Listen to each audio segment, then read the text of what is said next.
போகிற காரியம் நல்லபடியாக இருக்குமா பற்றி சொல்லுவோமா மித்திருக்கு கரெக்டாக உறுதியாக 10க்குள்ளே ஒரு நம்பர் சொல்லுங்க ஐயா. மித்துன் யாரை வேணா நம்பலாம், உங்களை நம்பவே முடியாது. கழுவுற மீன்லேயே கொஞ்சம் கழுவுற மீனாக இருக்கிறது.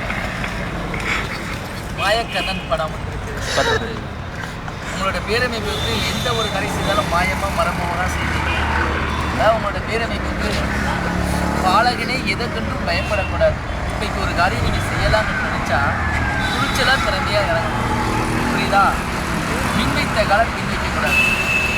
பழித்தலும் உங்கள் மனதில் எதிர்பார்த்து போகிற ஒரு காரியம், உங்கள் மனசில் இன்றைக்கி ஒரு காரியம் எதிர்பார்க்குறீங்க, அது முடியுமா முடியாதா நீங்கள் குழப்பம் பண்ண தேவையில்லை. கண்டிப்பாக முடியும்.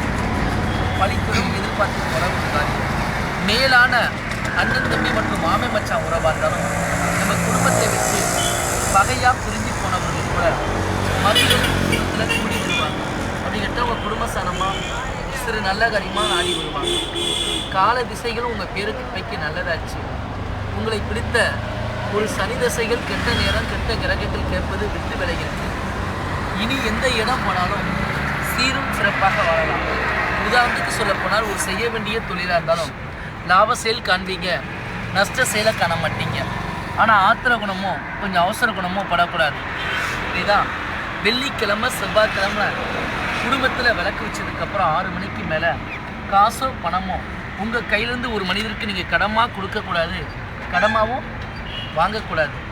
தன்னோட குடும்ப சம்பந்தப்பட்ட உண்மையான விஷயத்தையோ அல்லது தொழில் சம்பந்தப்பட்ட ஒரு உண்மையான சொல்லிட்டு செய்யக்கூடாது.